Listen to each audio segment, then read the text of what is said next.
तो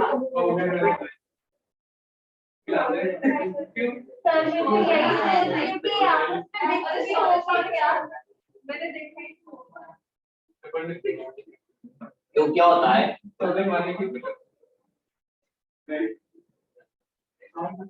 अगर किसी उसमें देखो टू कंपोनेंट्स होते हैं, दो लोग मिले होते हैं, तो हम लोग बोला करते हैं वो क्या होता है, बाइनरी सिस्टम होता है। जब टू कंपोनेंट्स होंगे तो इसको हम लोग बोला करते हैं ये बाइनरी सिस्टम।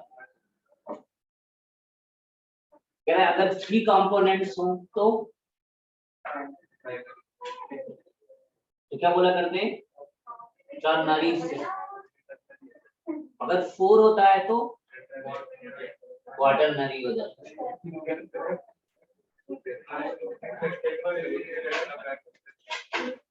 और क्या हो जाए, n कंपोनेंट्स, तो वो n कंपोनेंट्स n सिस्टम है ना। तो अब यहाँ पर ये कहा भाई जैसे टू होंगे, कोई भी सॉल्ट में तुम वाटर सॉल्ट की जो हाइड्रोलाइसिस हम लोग करेंगे तो वो क्या होता था, वो हमारे बाइनरी सिस्टम, यानी हम लोग जो यूज करते हैं, तो बाइनरी सिस्टम में क्या होता है, बाइनरी सिस्टम में दो लोग होते हैं, एक हमारे पास कौन होता है, एक सॉल्यूट होता है और एक हमारे पास सॉल्वेंट। और कहा तीन लोग रहा करेंगे तो उसको टर्नरी बोला करेंगे। ऐसे फोर एन कंपोनेंट्स कह रहे कहाँ मिला करते हैं, कह रहे जैसे पेप्सी वगैरह होता है ना, कोल्ड ड्रिंक्स जो पीते हो तो वो सब क्या है, एन सिस्टम, उसमें कई चीजें मिली होती है, वो एन सिस्टम वाला होता है। ठीक है, अब बात आई सॉल्यूट और सॉल्वेंट जब जाते हैं तो यहाँ पर कैसे पता करते हैं, कह रहा है कोई सॉल्ट होता है, देखो सॉल्ट होता है और वाटर में मिक्स करा करते हैं, तो सॉल्ट को क्या बोला करते हैं, ये सॉल्यूट होता है और वाटर क्या होता है, सॉल्वेंट होता है। चलो अच्छा ठीक है भाई, लेकिन यहाँ पर ये बताओ वाटर सॉल्वेंट हो गया, तो कह रहा है जब अगर नमक को हम घोला करते थे पानी में तो वहां पर कौन अपनी आइडेंटिटी लूज कर देता है, NaCl। यानी जो अपनी आइडेंटिटी को लूज कर दिया करेगा वो कौन हो जाया करेगा, सॉल्यूट हो जाएगा, और जो अपनी आइडेंटिटी को लूज नहीं करेगा वो कौन हो जाता है, सॉल्वेंट। यानी जो लूज नहीं करता है अपनी आइडेंटिटी को वो क्या बनेगा, सॉल्वेंट।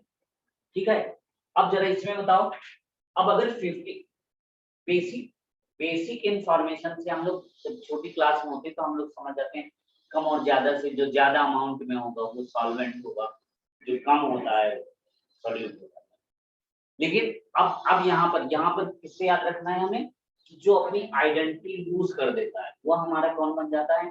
तो अब जरा देखो, जब इन दोनों को मिला रहे थे, पानी को और एल्कोहल को जब मिला रहे थे, तो यहाँ पर कौन अपनी आइडेंटिटी लूज कर चुका है, अच्छा एल्कोहल पानी बन गया।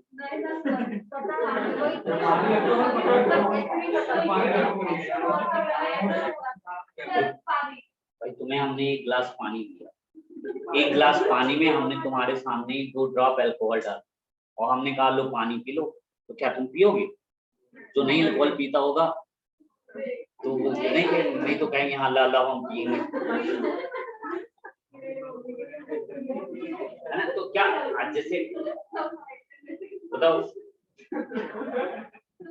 अब इसमें हम बोल भी नहीं सकते, तो वो हुआ क्या, इसको पानी बोलोगे कि इसको अल्कोहल बोलो, है ना। वो उसमें चाहे जितना, अगर किसी के साथ तुम्हारे घर में ग्रैंड मदर हो, उनको तुम देने जाओ और तुम उनके सामने 2 बूंद डाल दो अल्कोहल, उन्हीं के सामने दिखा के ये देखो अल्कोहल हम डाल रहे हैं 2 बूंद, और कह दो वो पानी मांगे और पानी दे दोगे तो वो क्या ले लेंगे, वो धुनाई कर सकती है।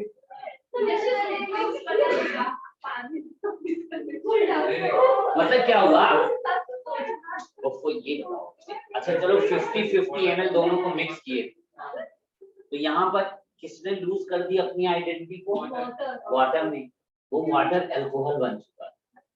तो जो आइडेंटिटी लूज कर चुका है वो क्या हो गया, तो यहाँ पर ये कौन है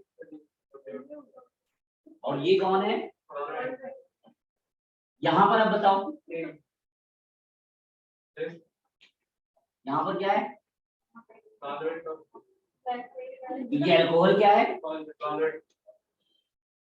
और यहाँ क्या है, यहाँ क्या है, तो वही चीज चल रही है ना। तो ऐसा नहीं है पानी कहीं भी देखो तो उसी को बोल देंगे यूनिवर्सल सॉल्वेंट है, तो चाहे जहाँ की भी हो तो बस वही हो गया, ऐसा नहीं। तो यानी कहने का मतलब ये हो गया कि हम लोग ऐसे याद रखा करेंगे कि जो अपनी आइडेंटिटी यूज कर देता है उसी को हम लोग समझ गए, ना ही अमाउंट से मतलब है और ना ही उससे। तो कह रहा है अब यहाँ पर जब हमारे पास दो चीजें आ गई, एक होता है सॉल्यूट होता है और एक सॉल्वेंट, तो कह रहा है इस तरह से हमारे पास पूरे सिस्टम में जरा देखो हमारे पास फिजिकल स्टेट कितनी हो सकती है। देखो देखो हमारे पास गैस स्टेट होता है, यहाँ पर क्या हो जाए, गैस है, लिक्विड है और सॉलिड। फिर हमारे पास क्या होता है, लिक्विड सिस्टम, जो कितने तरह के फिजिकल स्टेट हमारे पास कितनी होती है, ये 3 स्टेट होती है। तो यहाँ से हमारे पास कितने तरीके के सिस्टम बनाए जा सकते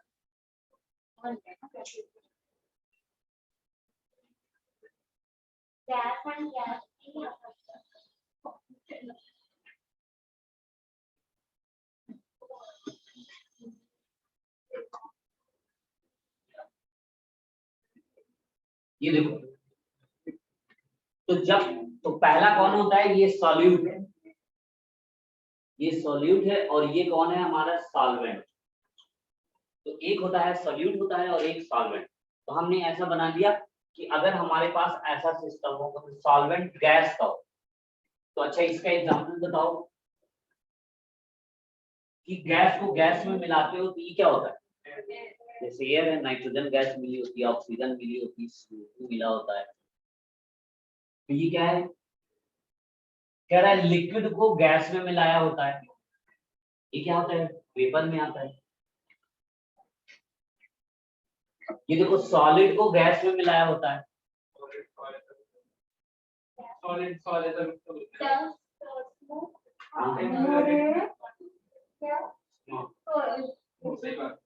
स्मोक होता है ना, डस्टी एयर होगा।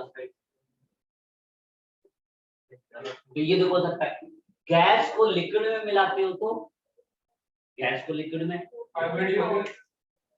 हाँ हाँ जितने भी सॉफ्ट ड्रिंक्स जितने भी होते हैं, कोल्ड ड्रिंक्स जितने होते हैं वो सब यही होते हैं।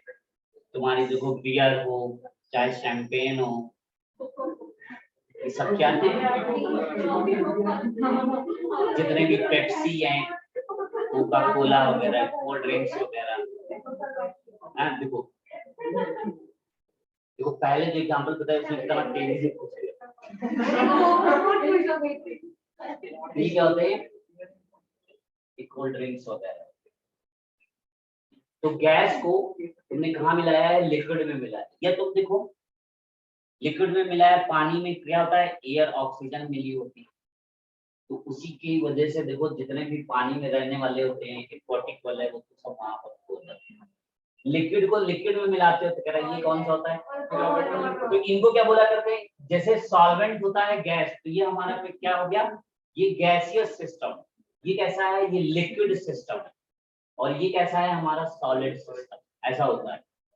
तो जो सॉल्वेंट होता है उसी के नाम से हम उस पूरे सॉल्यूशन को देखते हैं, तो उसी के उससे बोला करते हैं। तो यहाँ पर देखो लिक्विड को लिक्विड में, तो जैसे हमने NaCl को पानी में मिला दिया है, या कोई सॉल्ट की हाइड्रोलिसिस जो करा करते थे वो सब यही है ना।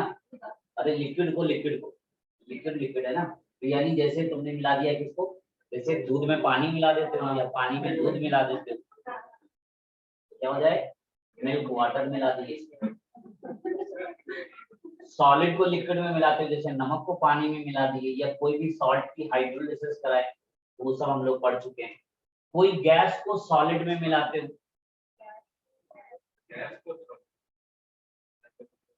सोचो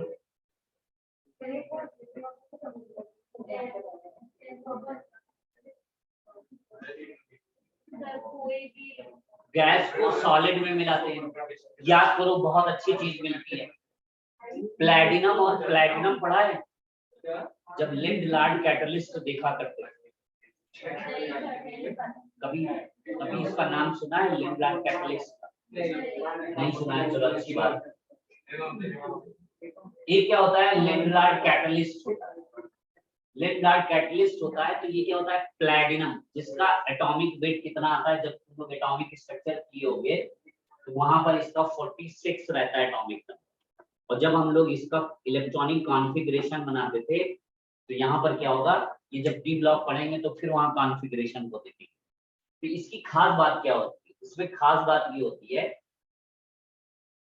कि ये इसको, जैसे मान लो ये प्लैटिनम, और इसको अगर हम मैग्नेटिक फील्ड में ले जाते तो क्या होना चाहिए था? मैग्नेटिक फील्ड इसको अट्रैक्ट करना चाहिए।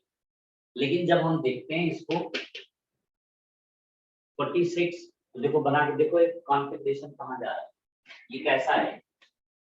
देखो 1s2 2s2 2p6 3s2 3p6 4s2 3d10 4p6 5s2 4d10, तो कितना होगा? देखो 10 हो गया, ये देखो 20 हो गया, देखो 30 36 38 48, और कितना हो जाएगा? 5s2 4d10 5p6 6s2 4f 5d। अब देखो यहाँ काउंट करो, देखो 10 हो गया, 20 हो गया, 30 36 38 48, ये देखो 54। ज्यादा हो गया क्या? हमें कितना करना है?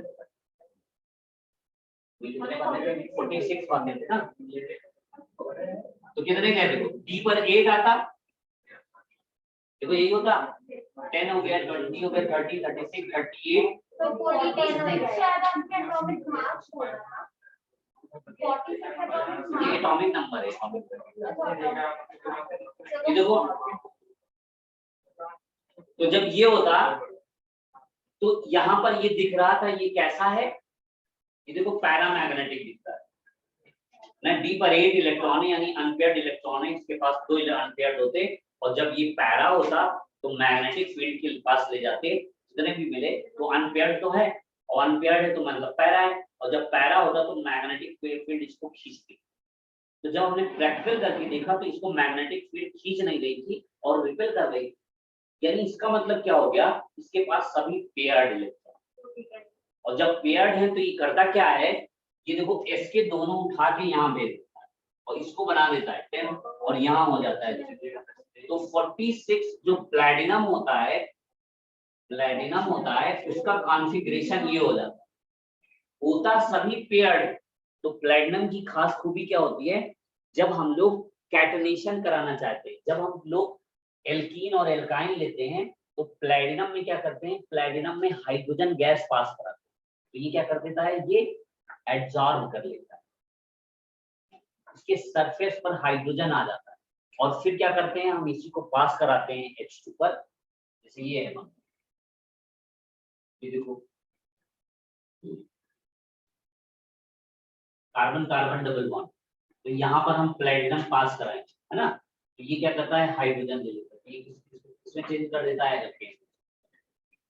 अगर हमने मान लो एल्काइन लिया हुआ है और इसको पास कराते हैं तो इसमें हाइड्रोजन एब्जॉर्ब कर लेता है, तो इसी को बोला करते हैं कि लिंड लार्ड कैटलिस्ट। और एक सबाथियर सेंडरेंस रिडक्शन, जिसमें क्या करता है कि निकिल और प्लैटिनम की प्रेजेंस में अगर हाइड्रोजन पास कराते हैं तो मल्टीपल बॉन्ड्स को सिंगल बॉन्ड में ले जाते हैं, तो चाहे एल्कीन हो चाहे एल्काइन हो, उसको एल्केन में कन्वर्ट कर देता है। ये लोग हम लोग देखेंगे इसको आगे करके। तो यहाँ पर क्या होता है? तो कह रहा है इसमें कौन सा आता है? हाइड्रोजन गैस को हम पास करा देते हैं कहाँ पर? प्लैटिनम। तो गैस को सॉलिड में मिक्सिंग करा,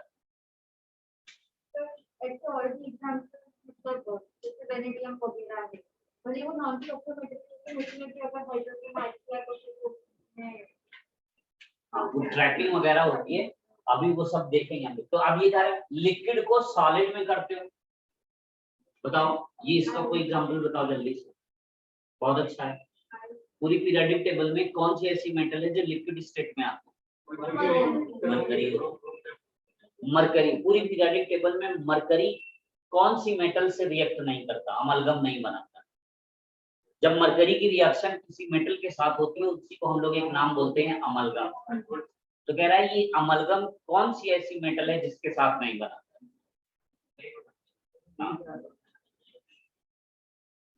जिसके साथ रिएक्शन इसकी नहीं, कौन है वो? कौन होता है? आयरन होता है। आयरन के साथ ये रिएक्शन नहीं करता है। तो आयरन जब नहीं करता है तो इसीलिए हम इसको देखो आयरन से और ग्लास से, ग्लास हमारा मेटल में नहीं आता है, तो ग्लास में जैसे जो बनाते हैं थर्मोमीटर वगैरह बनाते हैं तो वो सब हम लोग ग्लास का लेते हैं।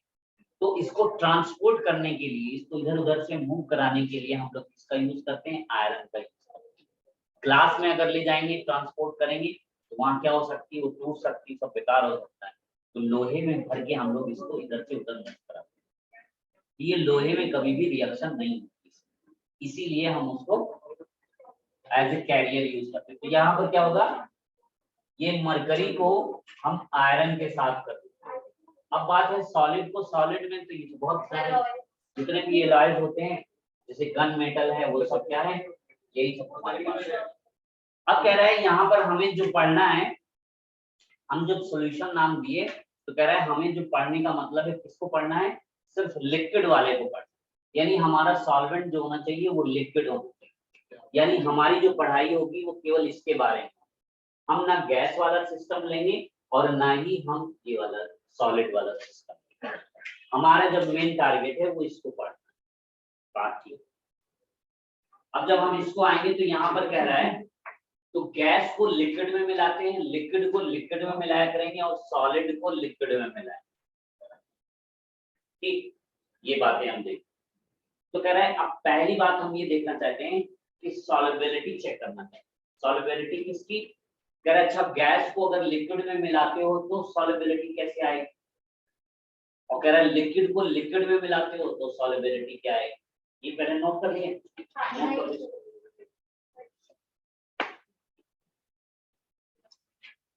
देखो इस चैप्टर से बहुत बहुत बहुत खास है कि ये भी 1-2 नंबर दे देता है, 1-2 तो पक्का ही रहता है, 1 or 2 क्वेश्चन।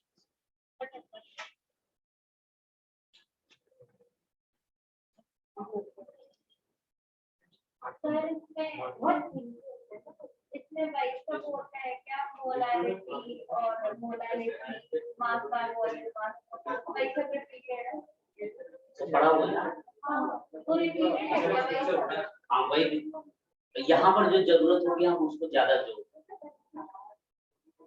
जो यहाँ के लिए हमें आना है क्वालिटेटिव के लिए। तो देखो ये बात हो गई, ये बात समझ गए। अब देखो हमारे पास अगला, ये नोट कर लिया ना सब।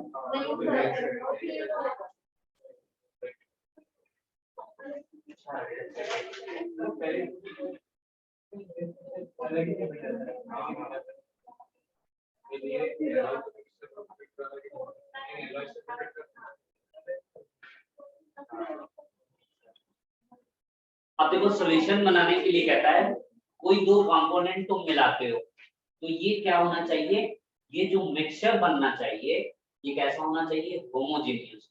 होमोजेनियस का मतलब क्या है, होमोजेनियस वो अलग-अलग चीजें नजर नहीं आती, यानी हम कोई भी पार्ट उठाएं तो वहां पर हर तरफ कंसंट्रेशन उसकी सेम होनी चाहिए। यानी जो कंपोनेंट्स का या मिक्सचर का जो रेशियो होना चाहिए हर जगह होमोजेनियस हो, एक जैसा है, तो उसी को हम लोग बोला करते हैं क्या हो गया, होमोजेनियस। तो जब होमोजेनियस होगा कोई भी सॉल्यूशन, कोई भी मिक्सचर, जब 2 लोगों को तुमने मिलाया, 2 लोगों को मिलाने को हम लोग मिक्सचर बोला करेंगे, सॉल्यूशन नहीं बोलेंगे, मिक्सचर बोलेंगे। अब अगर वो मिक्सचर कहीं होमोजेनियस है तो ही हम बोला करेंगे वो सॉल्यूशन। अगर वो मिक्सचर होमोजेनियस नहीं है तो हम उसको सॉल्यूशन नहीं बोल सकते। कैसे कह रहा है, इसमें अच्छा पॉसिबिलिटी किसकी नहीं है, कौन नहीं रहा करेगा होमोजेनियस, हाँ इसमें कह रहा है हमेशा हम याद रखेंगे सॉलिड सॉलिड वाला केस कभी भी होमोजेनियस नहीं होता, यानी वो कभी भी सॉल्यूशन नहीं बन सकता। ये बात अपना नोट करके लिए पूछा भी जाता है। फिर ये कहा यानी उसका सोल्यूशन नहीं बन सकता। तो कह रहा है कोई भी तुमने सिस्टम लिया, अब पढ़ते हम लोग कहाँ है, बाइनरी सिस्टम में। बाइनरी सिस्टम होगा यानी दो लोग रहा है, यानी इसके पास क्या है, टू कंपोनेंट्स रहेंगे, और जब दो कंपोनेंट रहेंगे तो इनको जब तुमने मिलाया तो ये तुम्हारा क्या बना, ये कोई भी मिक्सचर बना। अब ये मिक्सचर हमारा क्या होना चाहिए, होमोजेनियस होना चाहिए। होमोजेनियस होगा तभी हम इसको बोला करेंगे ये क्या है, सॉल्यूशन। और जैसे ही सॉल्यूशन आ जाएगा तो अब सॉल्यूशन की हमें पावर पता करनी है, इसकी स्ट्रेंथ पता करनी, इसकी ताकत को ढूंढना होता है। ठीक है, तो इसी को हम लोग बोला करते हैं, इसी क्या बोला करते हैं, कंसंट्रेशन ऑफ सॉल्यूशन, या इसी को बोला करते हैं स्ट्रेंथ ऑफ सॉल्यूशन।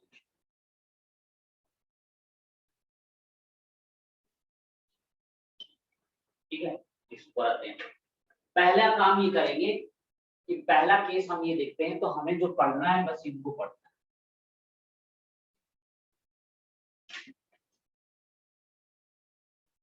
कि हमारा सॉल्यूशन कैसा होना चाहिए, लिक्विड सॉल्यूशन को हम लोग चेक, और जब लिक्विड सॉल्यूशन में चलते हैं तो क्या कह रहा है कि पहले हम ये देखेंगे सॉल्युबिलिटी चेक करना है। सॉल्युबिलिटी किसकी किसकी, हम गैस को लिक्विड में मिला, और जब हम गैस को लिक्विड में मिलाएंगे तो कह रहा है कि जैसे क्या होता है, ये कोल्ड ड्रिंक्स वगैरह बनाते हैं, कह रहा है किस सिस्टम से बनाते हैं, सुनो करिए। कह रहा है इसको जब हम बनाते हैं तो ये कैसा बनाते हैं, देखो। तो कह रहा है इसको हम लोग पढ़ते हैं एक रूल से, जब भी कभी कोई भी गैस लिक्विड में सॉल्युबिलिटी को चेक करते हैं तो मोस्टली जितनी भी गैसेस होती हैं, चाहे जो भी गैस हो और चाहे जो भी लिक्विड हो, वो लगभग सब सब में डिसॉल्व हो जाता है। सभी गैसें सभी में डिसॉल्व हो जाती, मिक्स हो जाती, बस किसी का कम रहेगा कोई ज्यादा रहेगा, लेकिन सभी लोग हैं। बात समझ में? तो कह रहे हैं इसको हम लोग पढ़ा करते हैं, तो हमें पहले देखना है क्या, solubility of gas in a liquid।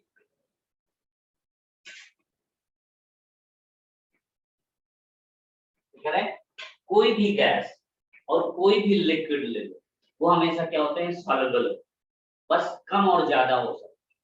अब कम और ज्यादा होते हैं तो इसी को हम लोग एक रूल से पढ़ते हैं, वो क्या होता है, हेनरीज। हेनरीज हेनरीज लॉ क्या कहता है, इन्होंने क्या कहा, कहा जो सॉल्युबिलिटी हो, जो सॉल्युबिलिटी हो वो क्या होती है, वो डायरेक्टली प्रोपोर्शनल होता है किसके, प्रेशर के। अगर किसी गैस में मिलाना चाहते हो तो हम लोग क्या करा करेंगे, उसको प्रेशर के टर्म में, यानी कोई भी सॉल्युबिलिटी डायरेक्टली प्रोपोर्शनल होगी प्रेशर,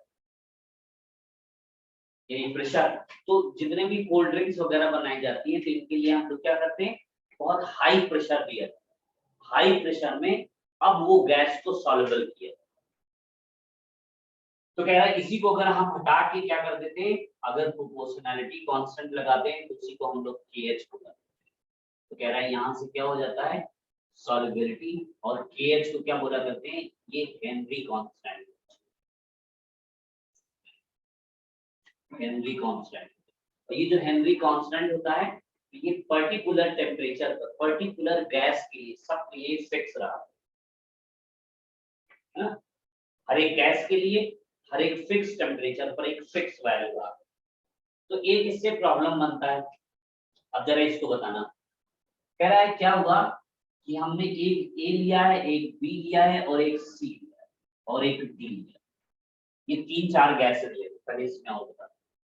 सॉल्युबिलिटी और एक टर्म पर डिपेंड करती है, वो कौन होती है, टेम्परेचर पर। टेम्परेचर पर कैसे करता है, ये इनवर्सली प्रोपोर्शनल होता है, टेम्परेचर के इनवर्सली प्रोपोर्शनल होता है। इसका मतलब क्या है, टेम्परेचर को जितना कम रखोगे उतना ही अच्छी सॉल्युबिलिटी है। इसीलिए कोल्ड ड्रिंक्स को हम लोग क्या करते हैं, ठंडा करके, गरम गरम नहीं पीते, है ना। और देखो कितनी बेवकूफी वाली बात है, देखो कैसे बेवकूफ बनाते हैं। कार्बन डाइऑक्साइड गैस को ही हम लोग खाना पीना चाहते हैं, वही को निकालना होता है, वही हार्मफुल होता है, और उसी को देखो हम लोग पीते हैं कोल्ड ड्रिंक्स में, इसलिए कोल्ड ड्रिंक्स मतलब अपने लिए जहर का सामान खुद खरीदते हैं, और उसमें देखो ठंडा करके और CO2 जितना ज्यादा डिजॉल्व होती है तो कहते हैं उतना ही मजेदार होता है ना। देखो शैंपेन को तो पीते हैं उसको ऐसे ही तो देखो तो देखो सॉल्युबिलिटी टेम्परेचर, यानी टेम्परेचर जितना लो होगा सॉल्युबिलिटी उतनी ही हाई होगी, है ना। At low temperature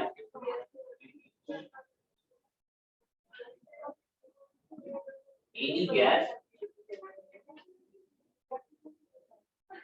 जो solubility होती है वो हाई, ठीक है। चलो कुछ है क्या? अब देखो जरा यहाँ पर एक बात जरा देखो, देखो इन दोनों का मल्टीपल क्या होता है, ये कांस्टेंट होगा, दोनों का मल्टीपल कांस्टेंट वैल्यू का, और जब कांस्टेंट वैल्यू रहेगा तो यहाँ पर होगा क्या, देखो अगर अगर अगर अगर KH की वैल्यू ज्यादा है, KH की वैल्यू ज्यादा है, दोनों का मल्टीपल फिक्स वैल्यू रहा करेगी, तो अगर KH की वैल्यू ज्यादा है तो प्रेशर क्या हो जाएगा, कम हो जाएगा ना। अब अगर इसको ऐसे देखो KH की वैल्यू ज्यादा है तो उसकी सॉल्युबिलिटी कम होगी कि ज्यादा होगी,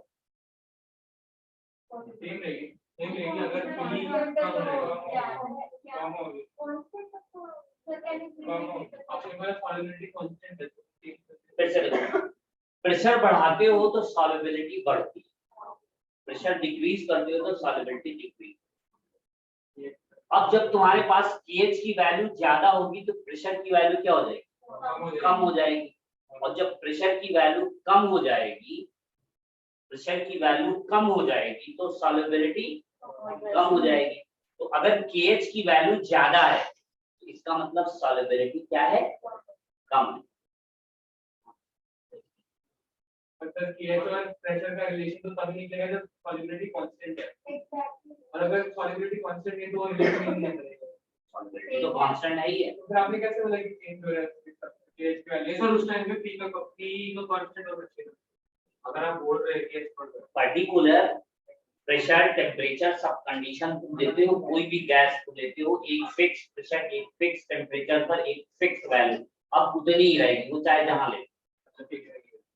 तो अब जब ये लेते हो तो एक ये आ गया कि डायरेक्टली प्रोपोर्शनल होता है प्रेशर के, प्रेशर बढ़ा रहे हो सॉल्युबिलिटी बढ़ रही है, प्रेशर डिक्रीज कर रहे हो सॉल्युबिलिटी डिक्रीज, ठीक है।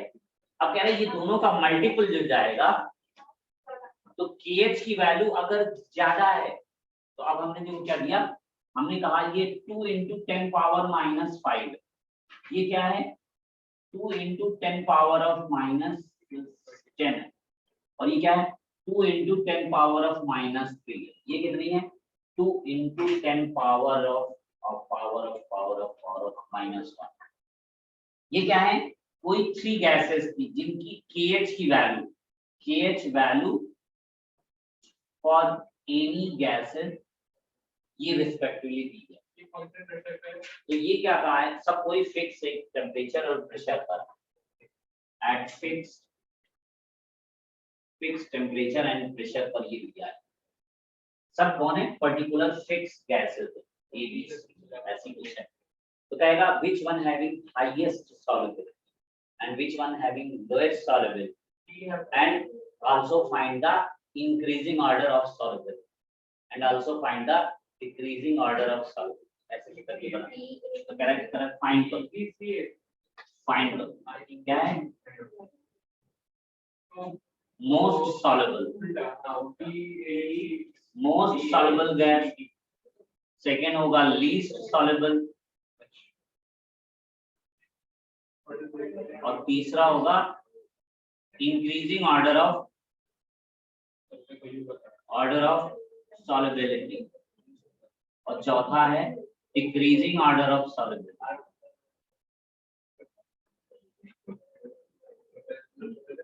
चलो बताओ जल्दी से, पहले नोट करो, पहले जल्दी से नोट करो एक बार, पहले नोट करो, पहले नोट करो, नोट करते जाओ, वो अपना सब लिख लो।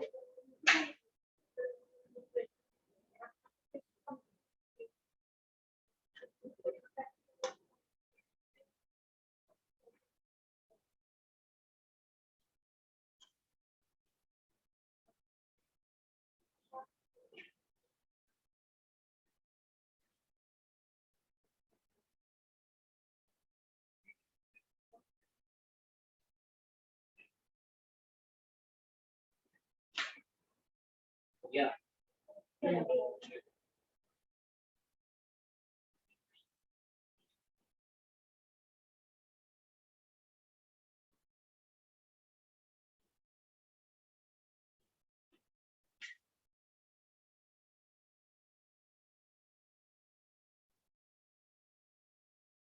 कोलाइडल सॉल्यूशन पढ़ा रहा होगा ना, लेकिन तो यही देखो, लिक्विड लिक्विड से क्या बना करता है, तो जब इसी को हम लोग बोला करते थे, वहां पर क्या बोला करते थे, सॉलिड और लिक्विड की जब मिक्सिंग होती थी, इसी को क्या बोला करते थे, सॉल्ट बोला करते थे।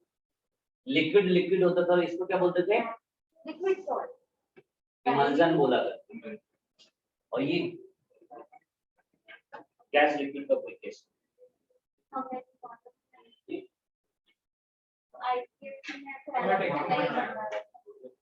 ये तो क्लास 6 7 तो क्लास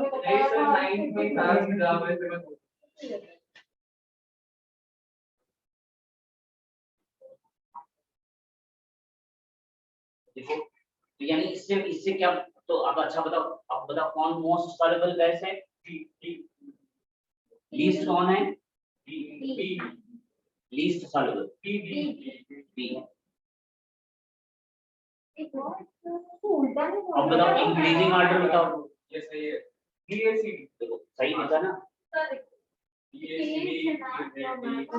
अगर मोस्ट सॉल्युबल कौन सी है, मोस्ट सॉल्युबल कहाँ गया, मोस्ट सॉल्युबल टी कह रहे हो, टी टी टी कम वैल्यू है ना, ये देखो सबसे ज्यादा वैल्यू है ना 10 पावर -1, 10 पावर -1 का मतलब अरे तुम लोग ये 2/10, 2/10 का मतलब 0.2 वैल्यू है, और देखो ये मतलब सबसे ज्यादा है, ये देखो 0.000002 है, ये वैल्यू सबसे कम है। तो इससे क्या पता चला, KH की वैल्यू जिसकी ज्यादा हो, KH की वैल्यू जिसकी ज्यादा है उसकी सॉल्युबिलिटी कम हो।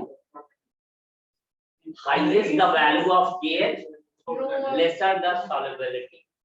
पर एक बात, प्रेशर कांस्टेंट है, ठीक है, तुम दो बार पूछो, हाँ ठीक है, प्रेशर कांस्टेंट है। अब मान लो मैं ऐसे बस मान लेते हैं KH की वैल्यू 2 है, तो सॉल्युबिलिटी क्या हो जाएगा, 2p है ना, है कि नहीं, और मान लो 5 है तो 5p हो जाएगा, मतलब तो सॉल्युबिलिटी ज्यादा भी स्लो, क्या कह रहे हो, KH की वैल्यू मान लो एक का 2 रखा है, एक 2 रखा है, एक 3 रखा है, एक 5 रखा है। अभी S की वैल्यू क्या है, pressure constant, temperature constant, S की वैल्यू 2p 3p 5p ऐसा आएगा ना, हाँ तो ज्यादा कौन सा होगा, किसमें इससे निकाल रहे हो ना, हाँ इससे, और जब इससे कर रहे हो तो यहाँ पर देखो, जैसे मानो मानो मानो मानो इसकी वैल्यू 2 करते हो तो 10 है, सॉल्युबिलिटी 10 आएगी, ठीक है, तो कह रहा है यहाँ भी 10 आना चाहिए, यहाँ भी 10 आना चाहिए। अब कितने से मल्टीपल करें कि 10 आ जाए, पर सर आपने क्या बोला था कि प्रेशर कांस्टेंट है, आपने उसके थ्रू बोला प्रेशर कांस्टेंट है, तो अगर हम यहाँ उससे मल्टीप्लाई ये हम कब करें, देखो आप सॉल्युबिलिटी जब इसलिए चेक करते हैं, जैसे मान लो तुम्हें कोल्ड ड्रिंक्स वाली फैक्ट्री में तुम करें, तो वहाँ क्या होता है, वहाँ फिक्स रहेगा CO2 को मिलाना है, तो इस प्रेशर पर इतने पर मिला दो तो वो तुरंत उसमें हो जाएगा, तो मशीन में वो फिक्स कर दिए ना, बस उसी पर किए वो उसमें सॉल्युबिलिटी हो, ठीक है। मान लो हम सेट करना चाहते हैं, तो अब हर जगह का टेम्परेचर अलग अलग होगा, है ना, यहाँ पर कुछ और प्रेशर होगा, वो लद्दाख में कर रहा होगा तो कहीं और वहाँ दूसरा प्रेशर होगा, तो अब सबके इन्वायरमेंट के हिसाब से, वहाँ के प्रेशर के हिसाब से वो सेट करेगा। तो जब वो सॉल्युबिलिटी उसने किया, मान लो 10 आई, तो जब ये 10 आई, इसका दोनों का मल्टीपल 10 रहा करेगा, ठीक है। तो हर एक गैस के लिए हर एक पर एक फिक्स हो गई सॉल्युबिलिटी, यानी इतने पर हमने कर करके देखा, ये इतने पर ही इतना देता है, तो मैक्सिमम हमारी सॉल्युबिलिटी 10 आई, 10 आ गई। पहले समझो तो ये 10 आ गई सॉल्युबिलिटी, और जब 10 आ गई तो 10 आ गई, तो इसमें हमने देखा भाई प्रेशर को हम इंक्रीज करते जा रहे थे, तो KH की वैल्यू निकाली, ये कुछ आई, KH की वैल्यू आई, और जब हमने चेक किया तो हमने ये देखा कि यहाँ पर हमने जो प्रेशर लिया, मान लो प्रेशर हमने 2 लिया, 2 ATM पर हमने ये चेक किया, ये 2 ATM पर हमने चेक किया, तो यहाँ पर KH वैल्यू क्या आ जा रहा था, ये इतना आ जा रहा था, 5 था, ठीक। इसी को हमने बढ़ा दिया, प्रेशर को 3 कर दिया या 4 कर दिया, अब दोनों का मल्टीपल 10 ही होना चाहिए, तो हायर द वैल्यू ऑफ, ये जो अपने को higher the value of KH का लोअर सॉल्युबिलिटी, इसके लिए प्रेशर चेंज करने पड़ता है ना। हाँ, पर आपने वहां पर जो प्रेशर कांस्टेंट है, अब वो जब कोई एक की सॉल्युबिलिटी चेक करेंगे तो वो फिक्स हो गई ना, उस प्रेशर पर इतना ही रहेगा, तो उसका केस कभी तो फिक्स देगा। पर्टिकुलर सॉल्युबिलिटी जब फिक्स पर करेंगे वो फिक्स नहीं होगी, प्रेशर फिक्स नहीं है, सॉल्युबिलिटी फिक्स है, सर हमें प्रेशर चेंज होगा, प्रेशर चेंज हो रहा है उसमें, हर प्रेशर पर हम कर करके सॉल्युबिलिटी चेक करेंगे, तब इसमें देता है। जैसे मान लो नमक, चीनी लाए, तो चीनी लाए, फ्रीजर वाला पानी उठा लाए, अब उसको मिक्स किए फ्रीजर वाले पानी में, देखा सॉल्युबिलिटी कितनी आ रही है, फिर हमने क्या किया, फिर हम नॉर्मल वाटर ले आए, उसको मिक्स किए, देखा तो सॉल्युबिलिटी क्या आ रही है, फिर हमने क्या किया, गर्म पानी लाए, गर्म पानी में मिक्स किया, अच्छा सॉल्युबिलिटी क्या आ रही है, तो हर एक में हमने देखा ना, एक्सपेरिमेंट हम करते जा रहे हैं कि किसमें सॉल्युबिलिटी हाईएस्ट आ रही है। सर उसका कहना है कि क्वेश्चन क्या है, प्रेशर कांस्टेंट है कि चारों गैस जो है सेम प्रेशर होगा, क्वेश्चन क्या है, तुम कुछ पकड़े उन लोग कैसे स्टेट में क्रिटिकल टेम्परेचर पढ़े, क्रिटिकल कंडीशन, क्रायोजेनिक इंजन के बारे में क्या होता है, सर उसका क्वेश्चन क्या आप है, मेरा क्वेश्चन लो क्या बोल रहे हो आप, सॉल्युबिलिटी ए का निकाल दो, इक्वेशन में लिख के दिखा दो क्या लिखा, ए का जो सॉल्युबिलिटी कैलकुलेट कर रहे हो आप क्या निकालोगे आप, 2 × 10⁻⁵ है ना, हां, अब बी का निकालो, बी का क्या होगा, 2 × 10⁻⁻⁵ सेम पी, सेम वैल्यू होगा ना पी का दोनों जगह। सर आपका क्वेश्चन क्या है, उसका कहना है, हमने रिपोर्ट को, हाँ बात सही है, ए का 2 × 10⁻⁵ बी में भी सेम प्रेशर, हाँ, तो 2 × 10⁻⁻10 पी, हर के लिए अलग अलग प्रेशर टेम्परेचर, वही तो बोल रहा हूं, हर के लिए अलग अलग, अच्छा मतलब ये देखो, जैसे जैसे जैसे हर काम माइंड जैसे पेपर देते हो, तो हर एक क्वेश्चन का सॉल्व करने की एबिलिटी IQ अलग अलग होगा, तो वैसे ही हमने हर एक गैस को चेक किया कि किसमें कौन ज्यादा सॉल्युबल होगा, वो जिस टेम्परेचर प्रेशर पर हो गया तो वो अब उसका फिक्स हो गया, वो हर एक का प्रेशर अपने एक गैस के लिए फिक्स है, सब एक, हाँ, हर एक गैस का एक पर्टिकुलर उसका अपना फिक्स टेम्परेचर प्रेशर, ऐसा नहीं है उसी प्रेशर और टेम्परेचर पर दूसरी गैस को चेक करो, वो नहीं, मुझे वही लगा, अपना इंडिविजुअल सबका अपना अलग अलग, बात क्लियर, तो यानी ये बात कही, आंसर उल्टा कर दो, स्विच कर दो, 1 2 3 4 3 4 स्विच कर दो, फर्स्ट का बी है, सेकंड का डी है और थर्ड का डी सी ए बी है, पहले का क्या हो गया, ये सब लोग अपना अपना निकालो, सर फर्स्ट का बी है, फर्स्ट का भी है, सेकंड का डी है और थर्ड का डी सी ए, फर्स्ट का कह रहे हो बी है, बी है, बी है सर, मोस्ट सॉल्युबल कौन सी हो, सर बी है, और 10 to the power -10, most soluble कौन सी हो, 2 times 10, बी हम्म? मोस्ट सॉल्युबल बी होगा, ये देखो क्या क्या बनता है, देखो प्रेशर जिसका ज्यादा हां उसकी सॉल्युबिलिटी ज्यादा, हां ठीक, प्रेशर जिसका ज्यादा है उसकी सॉल्युबिलिटी ज्यादा है, तो जब KH की वैल्यू ज्यादा हो जाएगी तो सॉल्युबिलिटी तो प्रेशर कम हो जाएगा, और जब प्रेशर कम हो जाएगा सॉल्युबिलिटी कम हो जाएगी। फिर से समझो, हमने क्या कहा, हर एक गैस का फिक्स है, उसका अपना एक टेम्परेचर और प्रेशर है, हर एक बच्चे का अपना पढ़ने का टाइम फिक्स है, उसका माइंड कब पढ़ता है, हर का इंडिविजुअल अपना अपना रहता है। अब कह रहे हैं सबकी अगर फिक्स टेम्परेचर और प्रेशर पर बात करते हैं तो एक स्टेटमेंट लिख दो, higher the value of KH Henry constant, lower the solubility. Higher the value of KH, lower the solubility. अब बताओ बी होगा। तो सर पहले वाला आंसर ही। सब लोग अपना अपना देखो, अपना सोचो, सब लोग अपना अपना सोचो और फिर बताओ। जिसकी हायर वैल्यू है KH, बस सब कुछ नहीं तुम्हें करना है, हेनरी कांस्टेंट की वैल्यू ज्यादा, सॉल्युबिलिटी कम। तो अब बोलो B sir D B B, और ये इंक्रीजिंग ऑर्डर बताओ, सबसे ज्यादा कौन, बी सी। सबसे ज्यादा कौन, ये सबसे कम कौन, बी है ना, फिर कौन है, बी है, बी है, फिर बोलो ए है, मुझे मेरा डाउट ही समझ गया, सर आंसर बी के होना चाहिए, ये इंक्रीजिंग ऑर्डर का है ना, इंक्रीजिंग ऑर्डर बताओ।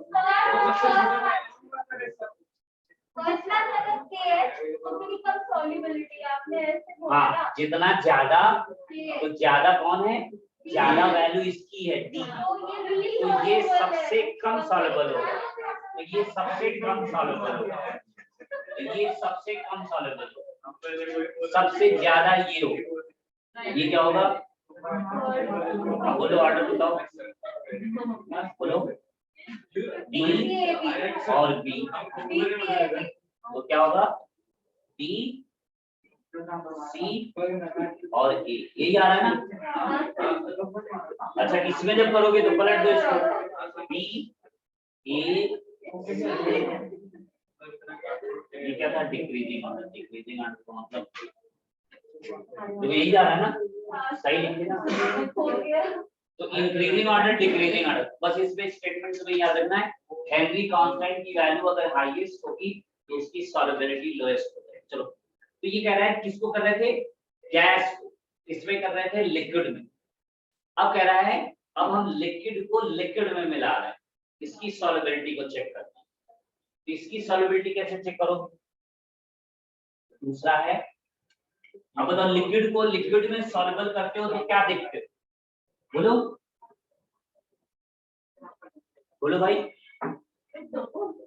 सॉलिड और लिक्विड के केस में तो जितना ज्यादा टेम्परेचर होगी, लिक्विड एंड लिक्विड के तीनों में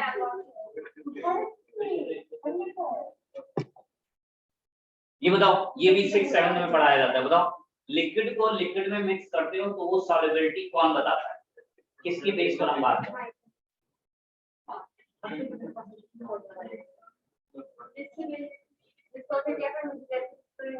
बोलो भाई।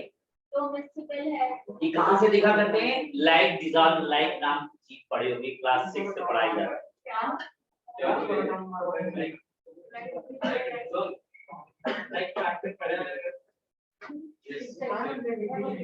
तो इसका मतलब क्या होता था, पोलर पोलर में डिसॉल्व होता है और नॉन पोलर नॉन पोलर। तो यहाँ पर हमने क्या देखा था कि वाटर हमारे पास क्या मिलता था, ये पोलर होता था। तो ये कह रहा है कि भाई ये बताओ, पहले केस को हम देखते हैं कि H2O और अल्कोहल जो है ये दोनों क्या है, सॉल्युबल है। क्यों सॉल्युबल है, दोनों ही पोलर हो जाते हैं, तो कह रहे हैं दोनों जब पोलर हो जाते हैं तो वाटर का केस देखो कैसा बनता है,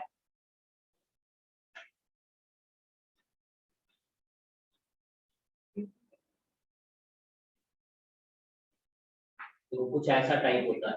कह रहा है वाटर ये लिक्विड में कैसे आता है, क्यों, इसका मॉलिक्यूलर वेट तो 18 है, और जब मॉलिक्यूलर वेट 18 इतना हल्का है तो इसको गैस होना चाहिए, लेकिन ये कह रहा है लिक्विड स्टेट में एग्जिस्ट करता है। ऐसा क्यों है, क्योंकि हाइड्रोजन बॉन्डिंग इसके पास है।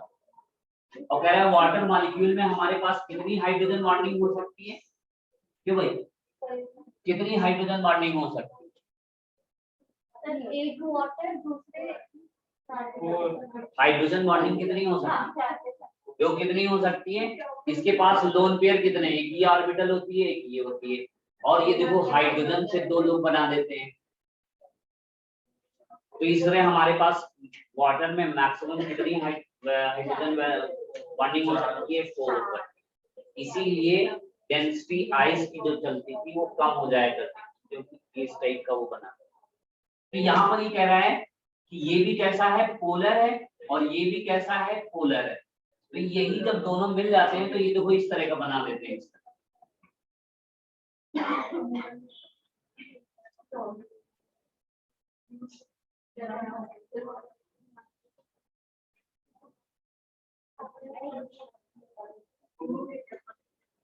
ये देखो अल्कोहल और वाटर दोनों के पास हाइड्रोजन बॉन्डिंग हो जाती है, तो बहुत अच्छी मिक्सिबिलिटी शो करता है, दोनों अच्छे मिक्सिबल होते हैं।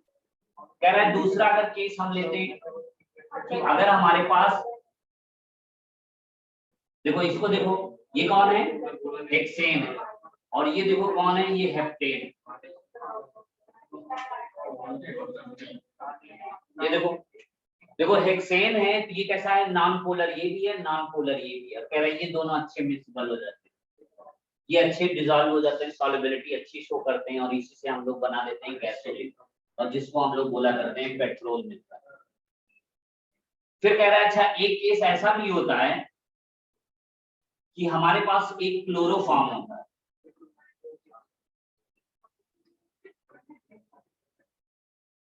देखो क्लोरोफॉर्म होता है, क्लोरोफॉर्म क्या होता है, इसको जब हम वाटर में करते हैं तो लगभग पार्शियली सॉल्युबल होता है, इसकी पोलैरिटी बहुत कम होती है। तो जब हम करते हैं तो 2-4 बूंद, ज्यादा 5-6 बूंद जो है डिसॉल्व हो जाएंगे। लेकिन जितना ज्यादा अगर हम क्लोरोफॉर्म डालेंगे तो क्या करता है, एक लेयर बनाना शुरू करता है।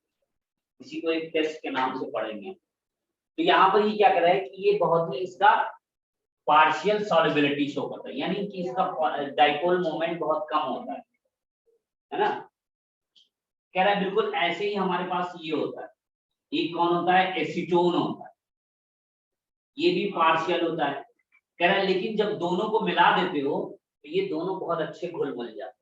क्यों, क्योंकि दोनों की ही लो सॉल्युबिलिटी होती है, यानी दोनों का ही डाइपोल मोमेंट दोनों ही कम पोलर होते हैं, लेस पोलर होते हैं, लेकिन दोनों आपस में एक दूसरे में खूब अच्छे से मिलता है। ये भी क्या हो जाती है, इसकी सॉल्युबिलिटी हाई हो जाती है। नोट कर लीजिए। तो फिर कहा, तो कह रहा है हमने लिक्विड को लिक्विड में मिलाया है, तो एक सेट होता है पोलर को, नॉन पोलर को, और फिर हम लोग इसी को देखा करते थे, फजान रूल नाम की कोई चीज पढ़े रहे, तो वही फजान रूल के हिसाब से भी हमारे पास Fe+2 और Fe+3 में मोस्ट कोवेलेंट कौन है और आयनिक कौन,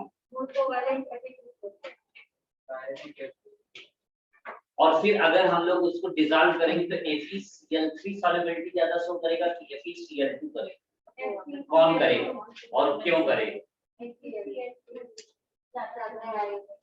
ज्यादा। और कोवेलेंट कौन होता है, जो ज्यादा आयनिक होता है, क्या वो कोवेलेंट होता है, तो कोवेलेंट कौन होगा, FeCl3 और FeCl2। देखो कई चीजें बताते हैं फजान रूल से, सॉल्युबिलिटी का टर्म होता है ना, कोवेलेंट नेचर होता है, वहां से करके हम लोग उससे कई चीजें बताई जाती है, तो उससे भी डिफाइन करा जाता है। ये बात हो गई। फिर कह रहा है देखो तीसरी बात, अब कह रहा है सॉलिड को लिक्विड में मिक्स कर दे।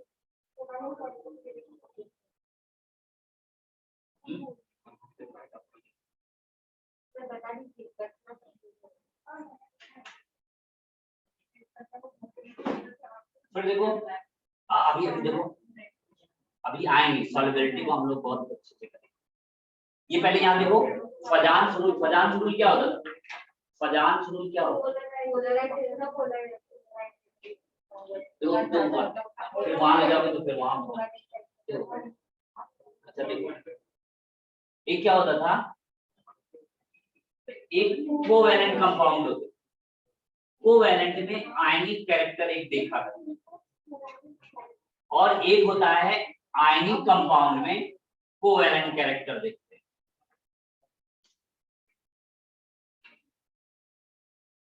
देखो दो बातें होती है, क्या होता है, कोवैलेंट कंपाउंड होते हैं तो कोवैलेंट में हम आयनिक को चेक करा करते हैं, और एक क्या होता है आयनिक कंपाउंड होते हैं तो उनमें कोवैलेंट कैरेक्टर को चेक करते हैं। तो जल्दी से बताओ इसमें से कौन है फजान? तो कोवैलेंट है ये वाला फर्स्ट वाला है कि सेकंड वाला? जब कोवैलेंट कंपाउंड में आयनिक कैरेक्टर पता करते हैं तो इसको पोलैरिटी बोला करते हैं, और जब आयनिक कंपाउंड में कोवैलेंट का परसेंटेज निकालते हैं तो इसी को हम लोग फजान स्वरूप बोलते हैं।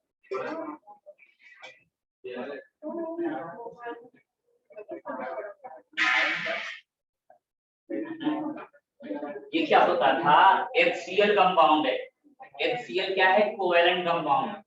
इस कोवैलेंट में आयनिक कैरेक्टर निकालना चाहते तो आयनिक कैरेक्टर को कहां से निकालते थे? पोलैरिटी से निकालते थे। पोलैरिटी क्या होती थी? ये जो इनका बीच का है तो ये मोस्ट इलेक्ट्रोनेगेटिव की तरफ शिफ्ट हो जाता था, जब हो जाता तो इसके पास या पॉजिटिव और नेगेटिव चार्ज डेवलप होता है। तो कहा है कंपाउंड कोवैलेंट, लेकिन क्या कर रहा है? आयनिक कैरेक्टर देने लगता है। तो जब कोवैलेंट कंपाउंड में आयनिक कैरेक्टर का परसेंटेज निकालते हैं तो उसी को बोला करते हैं वो पोलैरिटी होती है। और जब हम आयनिक कंपाउंड में हम क्या कर रहे थे? KCl, NaCl है ना, RbCl, इन सब में हम क्या पता करना चाहते हैं?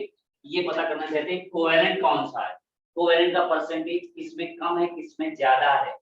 तो उस चीज को हम लोग कहां से पता करते हैं? वो फजान सूत्र से पता करते हैं। ये अभी नोट करके कहीं भी लिख लो। और फजान सूत्र क्या होता था? फजान सूत्र ये होता था कि एक होती थी पोलैरिटी और एक होती थी पोलराइजेबिलिटी। इसका मतलब क्या होता था कि जितना ज्यादा कैटायन छोटा होगा, जितना ज्यादा कैटायन छोटा होगा और एनायन जितना बड़ा होगा, तो देखो तो पोलराइजिंग पावर का मतलब क्या है कि देखो इसको डिस्टर्ब करेगा। एनायन जितना बड़ा होगा तो उसको डिस्टर्ब करेगा, जितना डेंस होगा जितना छोटा होगा कि उतना ही आसानी से इसको तोड़ दे, है ना, डिस्टॉर्ट कर दे, इसके साइज को तोड़ मरोड़ देगा। मतलब जैसे देखो ये एनायन और ये कैटायन है, तो कैटायन क्या करेगा? ये देखो कैटायन जो है इसको इतना डिस्टर्ब कर देगा, इतना देखो फोर्स ऑफ अट्रैक्शन लगाएगा कि जिसकी वजह से ये क्या हो जाएगा? कुछ इस तरह का हो जाएगा। ऐसा हो रहा था और ऐसा हो रहा था, तो ये कुछ इस तरह का। यानी ये क्या था? ये था आयनिक कंपाउंड, और लेकिन ओवरलैपिंग करने लगते, यानी कि इस पे कोवैलेंट कैरेक्टर आ गया। इसीलिए कहा करते हैं आयनिक पर कोवैलेंट कैरेक्टर या परसेंटेज ऑफ कोवैलेंट का निकालना चाहते थे, इसको हम लोग बोला करते हैं पता। बात समझ में आई? तो कह रहे ये कब होता है कि जितना बड़ा होगा ये जितना ज्यादा छोटा होगा उतना ही ज्यादा ये वो दिखाएगा, ठीक है। अब ये छोटा कब होगा? जितना ज्यादा पॉजिटिव चार्ज होगा उतना छोटा होगा, और ये क्या होगा? जितना ज्यादा नेगेटिव होगा और साइज बढ़ता चला जाएगा उतनी ही आसानी से। तो ये क्या करते हैं? इसकी क्या होती है? इस पॉजिटिव की एनायन को डिस्टॉर्ट करने की पावर, इसको क्या बोला करते हैं? पोलराइजिंग पावर, इसकी कैटायन की। और ये क्या होता है? पोलराइजेबिलिटी, इसकी एनायन की। समझ गए? तो इन्हीं दो से सबको डिफाइन करा जाए। इतना बस अभी नोट करके लिख लो और फिर इसको हम लोग डिस्कस करेंगे जब आयनिक में आए, जब हम लोग इनऑर्गेनिक चलेंगे।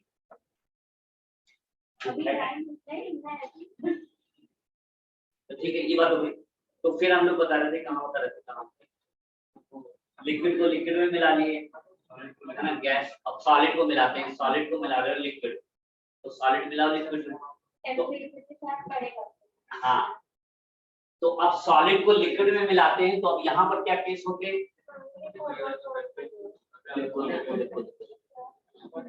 देखो अब अगला केस है सॉलिड इन लिक्विड मिला, तो कह रहा है इसके लिए हमें क्या देखना हो? अब बताओ इसको कैसे देखा करें भाई? सॉलिड, पहला हमने केस टेस्ट देखा कि गैस को हमने लिक्विड में मिलाया हुआ है, गैस को लिक्विड में मिलाया तो वहां हेनरी कुछ नियम था आपका, करके प्रेशर बढ़ाते चले जाओ सॉलिबिलिटी बढ़ती चली जाएगी, टेम्परेचर डिक्रीज करते चले जाओ तो सॉलिबिलिटी बढ़ती चली जाएगी। तो उन्होंने ये बता दिया। दूसरा कहा उन्होंने, एक लिक्विड को लिक्विड में मिलाया तो इसमें क्या कहते हैं? एक नियम आ गया कि भाई लाइट डिसॉल्व लाइट हो जाएगा। इसका मतलब क्या है? पोलर पोलर में मिलेगा, नॉन पोलर में मिक्सिंग होगी। तो पार्शियल पोलर होंगे पार्शियल में अच्छे रिजल्ट हुआ करेंगे क्या तो अच्छे की बात हो। अब कह रहे हैं सॉलिड को लिक्विड में मिला रहे हो, यानी मतलब क्या होगा, कह रहा है मान लो NaCl को तुम पानी में मिला रहे हो, ठीक, तो NaCl कैसा था, आयनिक था, तो कह रहा है अच्छा घुल जा रहा है। लेकिन कह रहा है कैल्शियम कार्बोनेट को हम मिलाते हैं ये कम घुलता है, कह रहा है आयनिक तो दोनों ही है, ऐसा क्यों हो रहा है, लिखाओ। तो कह रहे हैं सॉलिड को लिक्विड में मिलाओगे तो इसमें कंडीशन क्या होगी, बोलो क्या क्या होती है, बोलो कैसे चेक करें, सब पढ़ा हुआ है। तो एक होता है लैटिस एनर्जी, लैटिस एनर्जी क्या होती है, बोलो The energy required to convert one mole of crystal of a metal into सीधी सी देखो, कह रहा है कितने ले लो, n नंबर, एवोगैड्रो नंबर के बराबर ले लो, किसको, सोडियम आयन को ले लो, एवोगैड्रो नंबर के बराबर किसको ले लो, क्लोराइड आयन को। यानी इसका मतलब क्या हुआ, ये 23 ग्राम लिया ना, 23 ग्राम मतलब 1 मोल का मतलब Na एवोगैड्रो नंबर के बराबर है। क्लोरीन कितना लिया तुमने, 35.5 ग्राम, इसका मतलब क्या है, क्लोरीन के जो क्लोराइड लिए हो तुमने कितने लिए, 1 मोल लिए, 1 मोल लिए मतलब 35.5 ग्राम लिए, तो ग्राम में लिया है, तो इसका मतलब क्या है, हो गई नहीं। अच्छा तो देखो इनको जब मिक्स करा के हम लोग लाएंगे तो ये क्या बन जाएगा, 1 मोल NaCl के बन जाता है।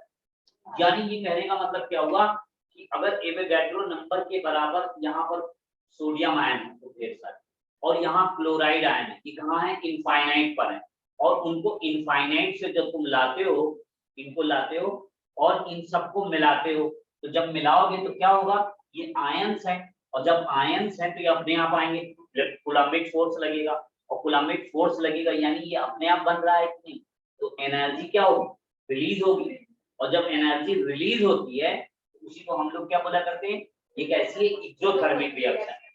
तो एक्सोथर्मिक रिएक्शन है यानी अपने आप मिल रहा है, हमें एनर्जी कुछ मिल रही है। तो कह रहा है 1 मोल सोडियम आयन हो, क्लोराइड आयन हो, उनसे NaCl बनाने के लिए, इनको पास लाने के लिए ये जो इतनी एनर्जी मिल जाती है 1 मोल बनाने के लिए, उसी एनर्जी को हम लोग नाम दे देते हैं लैटिस।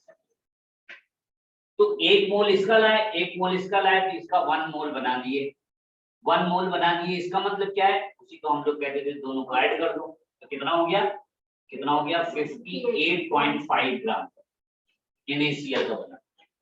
कहां से, इन दोनों को इनफाइनाइट से लाके, Na और Cl, Na के 1 मोल और Cl के 1 मोल, इनफाइनाइट से जब हम इनको बनाते हैं, NaCl का 1 मोल का स्ट्रक्चर बनाते हैं, साल्ट बनाते हैं, नमक बनाते हैं, तो कह रहे हैं इसी को हम लोग क्या बोला करते हैं, ये लैटिस एनर्जी होती है, ठीक है।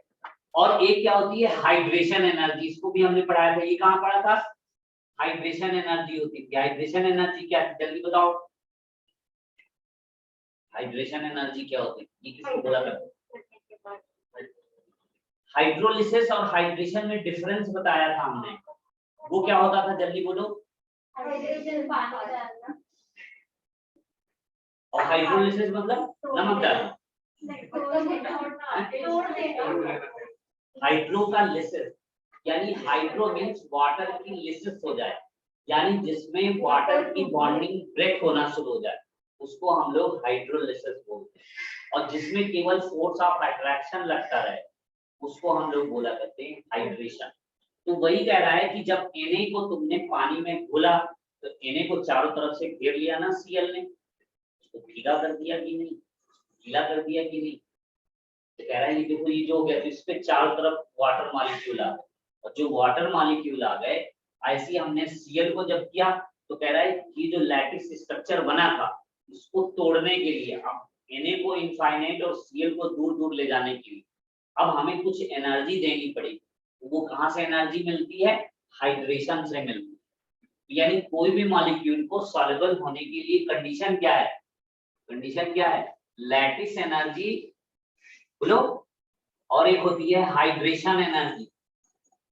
तो किसको ज्यादा होना चाहिए? अगर हाइड्रेशन एनर्जी ज्यादा है, अगर हाइड्रेशन एनर्जी ज्यादा है लैटिस एनर्जी से, तो इसका मतलब क्या है कि कंपाउंड क्या है, लो क्या है, सॉल्युबल है, ये सॉल्युबिलिटी शो करेगा। और अगर तो पहला केस, दूसरा केस क्या हो जाए, अगर लैटिस एनर्जी क्या हो जाए, ज्यादा हो जाए, किससे, हाइड्रेशन एनर्जी से। लैटिस एनर्जी क्या हो जाए, हाइड्रेशन एनर्जी से। तो कह रहा है ये वाले केस में क्या होगा, ये क्या होगा, ये इनसॉल्युबल होगा। तो कह रहा है जो केस मिला था तुम्हारे पास NaCl को, जब नमक को हमने पानी में घोला था तो वो सॉल्युबल हो गया था। क्यों सॉल्युबल हो गया था? क्योंकि वहां पर लैटिस एनर्जी जो थी कम थी और हाइड्रेशन एनर्जी ज्यादा थी,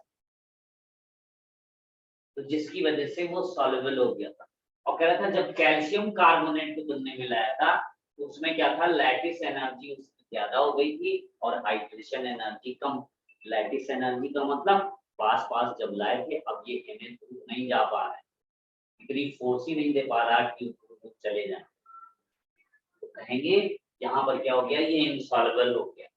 फिर कहा था तीसरा केस एक होता है, थर्ड केस क्या हो, कि अगर लैटिस एनर्जी इक्वल हो जाए किसके, हाइड्रेशन एनर्जी के। तो कह रहा है ऐसे केस में क्या होता है,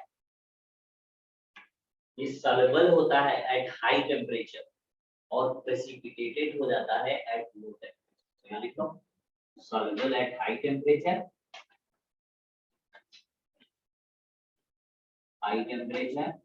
and precipitated at low temperature। क्या हो जाएगा, प्रेसिपिटेट फॉर्म में बना। जैसे हम लोग ये कहाँ पढ़े थे केस, यही केस पढ़ रहे थे, कहाँ पर याद करो, इसको स्प्रैंगली सॉल्युबल नाम से पढ़े थे, जो सॉल्युबिलिटी प्रोडक्ट पढ़ा करते थे तो यही था, तो यही वाला केस होता है, यानी बहुत कम सॉल्युबल होता है। ठीक है, तो ये बातें हो गई तुम्हारी। अब इसके बाद हम लोग आते हैं, ये यहाँ से आ गया, तो अब कह रहा है अब हमने सॉल्यूशन बना लिया, सॉल्युबिलिटी हो गई, तो तीनों की सॉल्युबिलिटी हमने चेक की। तो कैसे कैसे किया, तो पूरा दिमाग में ऐसे बैठ जाना। गैस को करते हो, कोई भी गैस को करते हो तो वहां पर हेनरी कांस्टेंट से याद रखना है कि हेनरी लॉ होता था। हेनरी लॉ क्या होता था कि अगर हम प्रेशर बढ़ाते हैं तो सॉल्युबिलिटी बढ़ती है।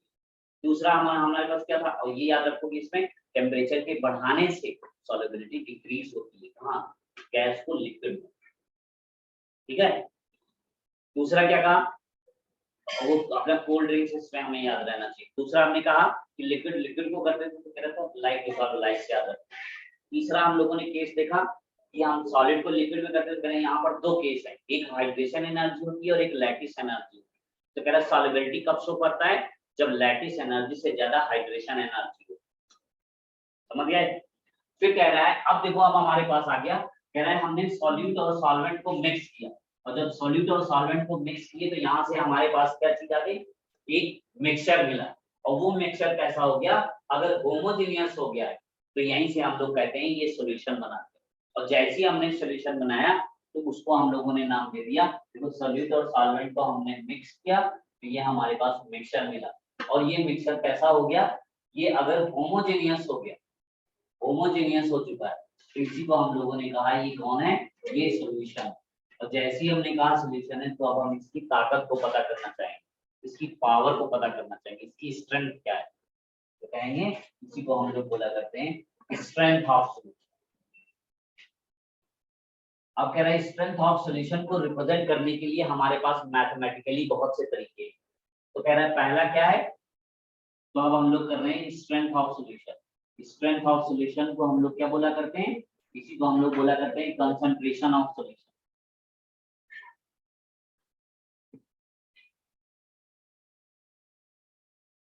और कंसंट्रेशन ऑफ सॉल्यूशन जब पता करते हैं तो हमारे पास पहला तरीका क्या होता है, परसेंटेज पता करना। परसेंटेज देखो कितने तरीके से पता कर सकते हैं, यहाँ पर देखो कह रहा है एक वेट बाई वेट परसेंट होता है। एक क्या होता है हमारे पास, एक होता है बोलो, वॉल्यूम बाय वॉल्यूम परसेंटेज। एक क्या हो सकता है, वेट बाय वॉल्यूम दे सकते हैं। अब देखो यही तीन वैसे मेन रहते हैं, बस ये ध्यान रखोगे कि जब भी कभी वेट बाय वेट परसेंटेज चल रहा होगा तो इसमें कोई गैस नहीं होना चाहिए, कोई गैस का नहीं होगा।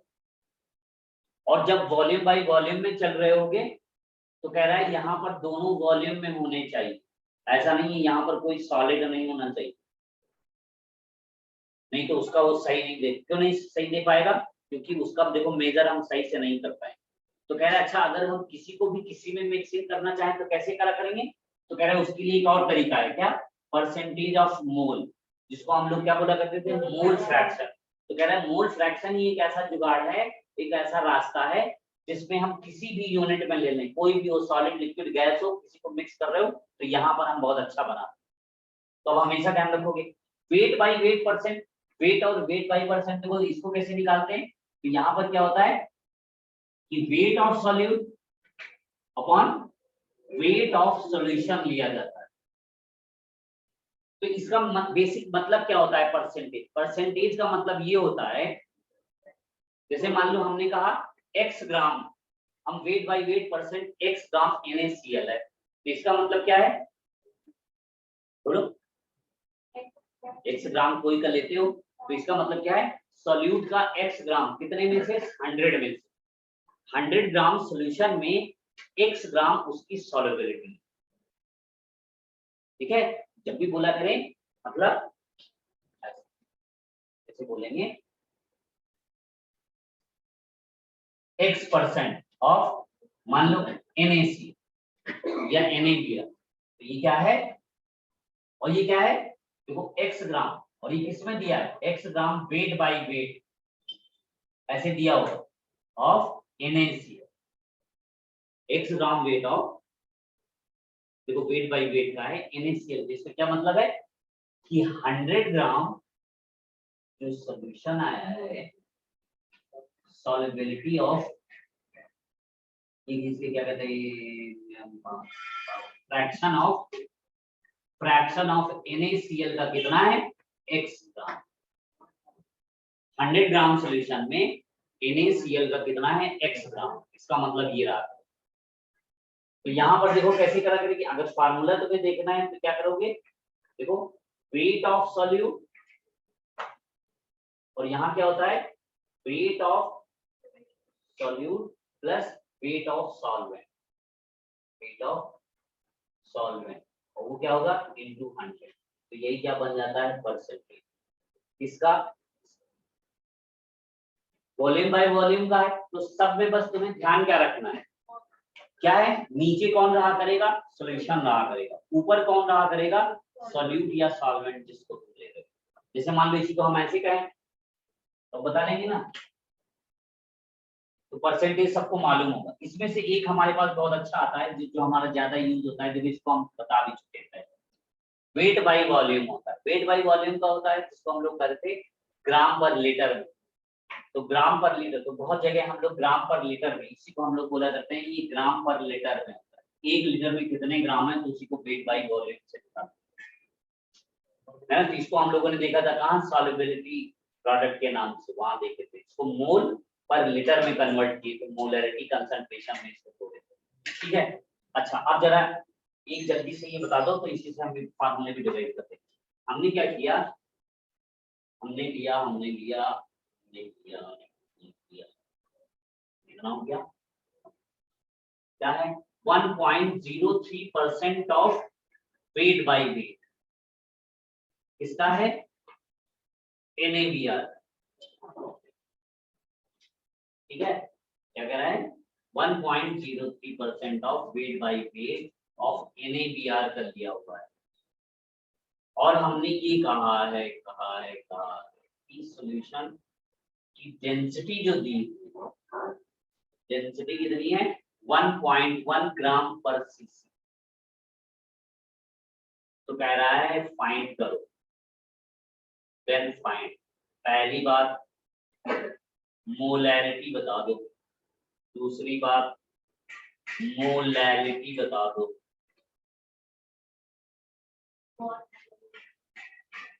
ये बताओ तो फिर हम फार्मूला मुझे बताओ।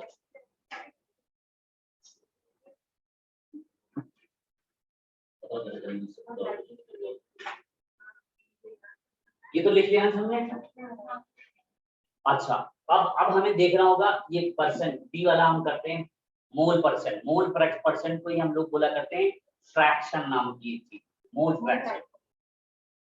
मोल फ्रैक्शन आने से पहले तो इसको देखो तो फिर हम मोल फ्रैक्शन से मोलैरिटी सभी डिफाइन करते हैं। ये हटा दें, लिख लेना।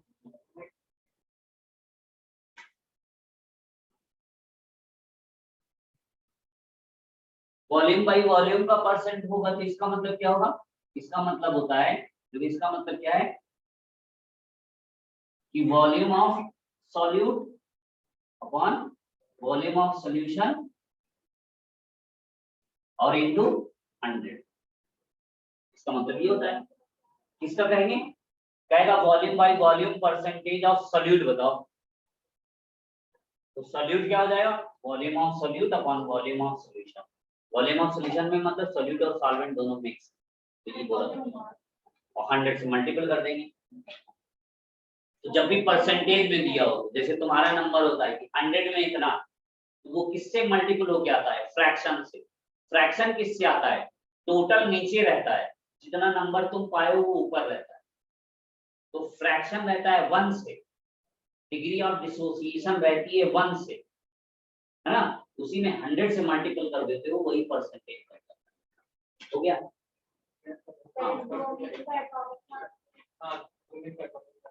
इसका ब्रोमीन का 80 होगा, 80।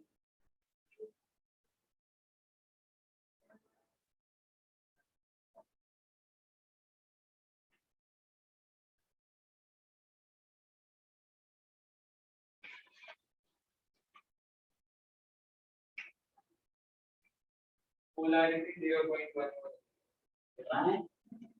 मोलैरिटी आ रही है 0.11 और मोलैरिटी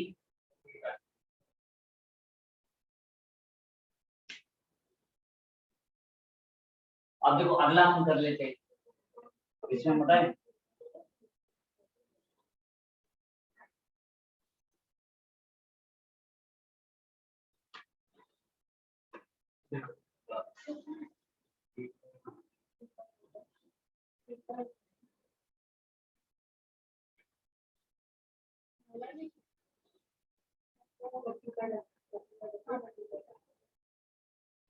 तो देखो एक होता है मोल फ्रैक्शन।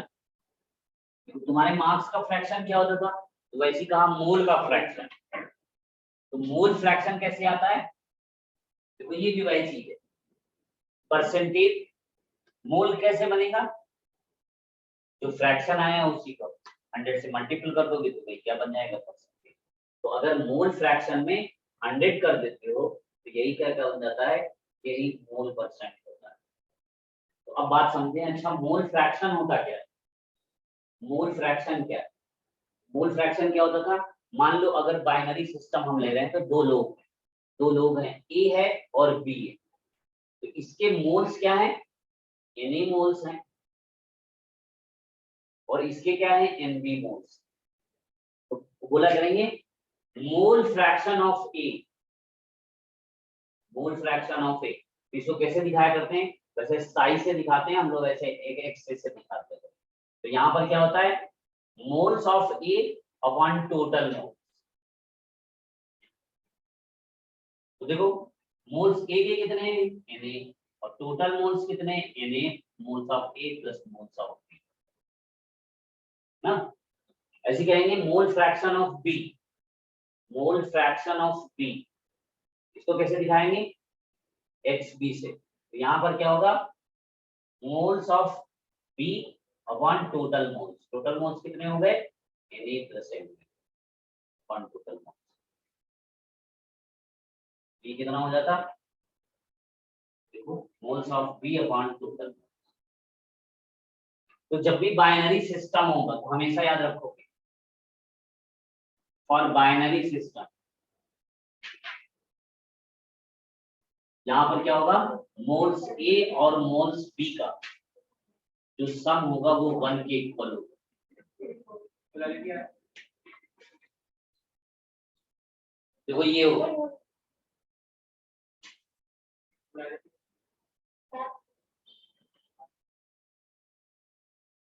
ये देखो हो गया, चलो बच्चे हो गया।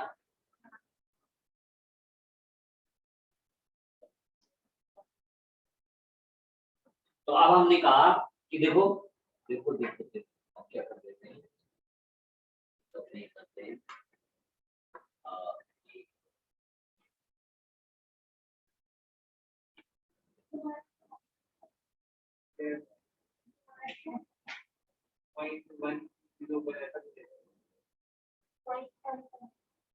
तो मोलारिटी है मोलारिटी सेकंड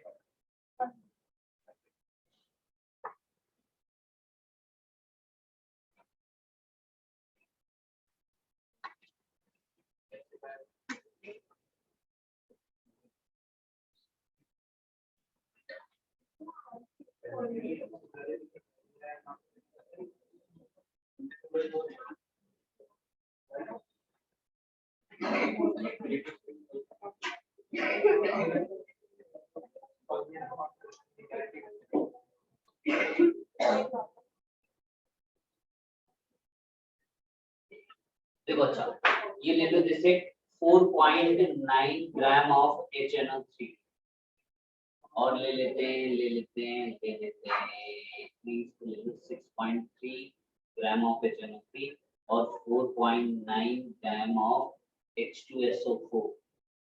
तो कह रहा है देन फाइंड आउट क्या, पहला बता दो मोल फ्रैक्शन ऑफ HNO3, दूसरा बना दो मोल फ्रैक्शन ऑफ H2SO4, तीसरा बना दो तीसरा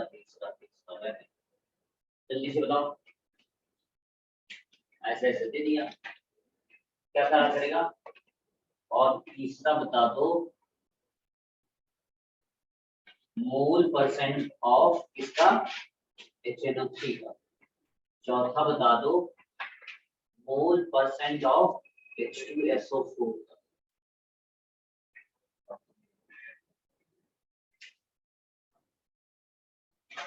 ये जल्दी से करो।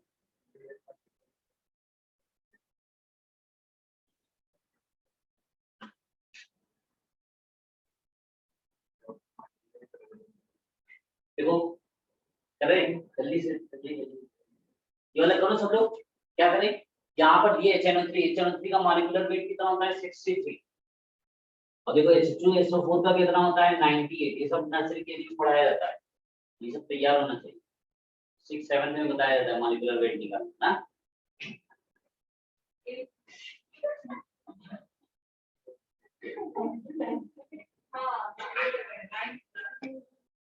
सिक्स सेवन से शुरू कर देता है। ये तुम लोग पता नहीं कौन से स्कूल में पढ़ते रहे हो,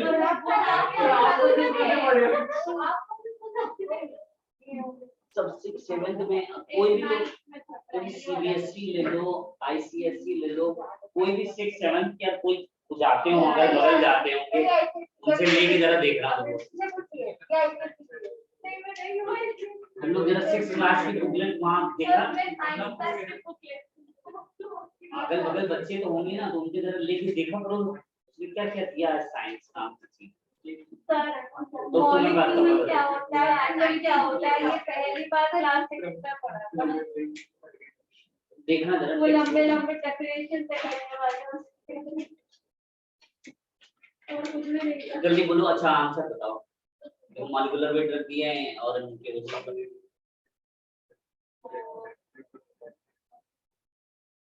बोलो जल्दी बताओ। 1/3 कितना कितना 63% ऑफ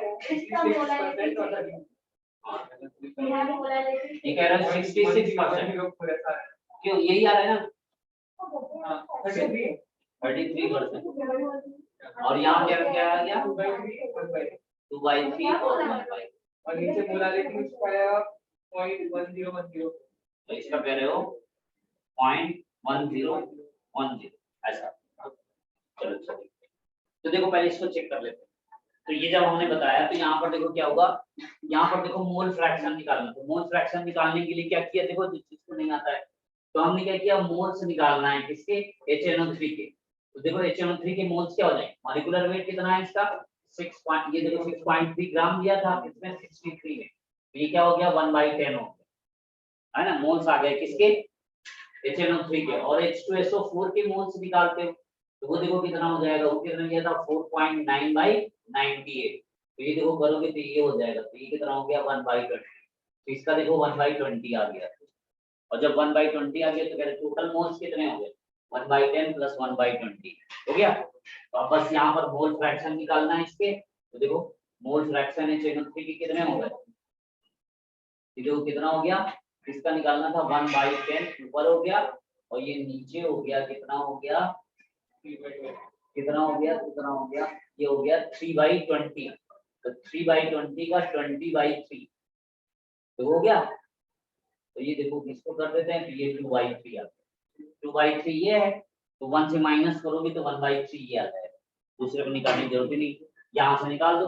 बाइनरी सिस्टम था ना, तुम्हारे पास 2 लोगों का है और 2 लोगों का है, यानी कि एक का अगर पता चल गया, यानी कि एक HNO3 का था मोल फ्रैक्शन और दूसरा मोल H2SO4 का था और इसकी वैल्यू 1 हो, तो HNO3 का हमने निकाल दिया है 2/3 है, तो 2/3 + X H2SO4 ये 1 भी हो जाएगा। तो ये H2SO4 का कितना हो जाएगा 1 - 2/3 कितना बन जाएगा 1/3। तो देखो वहां से हमने 1/3 चाहे यहाँ से निकालो चाहे वहां से निकालो, और फिर इसको हमने क्या किया, परसेंटेज निकालना है। तो परसेंटेज निकालने के लिए हमने क्या किया, देखो क्या कहा, मोल फ्रैक्शन में देखो हमने क्या किया था, मोल फ्रैक्शन में 100 से मल्टीपल कर दो, तो इसका मोल फ्रैक्शन कितना आएगा 2/3 × 100। तो इसका करें तो कितना आ गया, इतना ही आ रहा है ना, देख लो इतना ही आ रहा है, सब लोग अपना कैलकुलेट करके देखेंगे।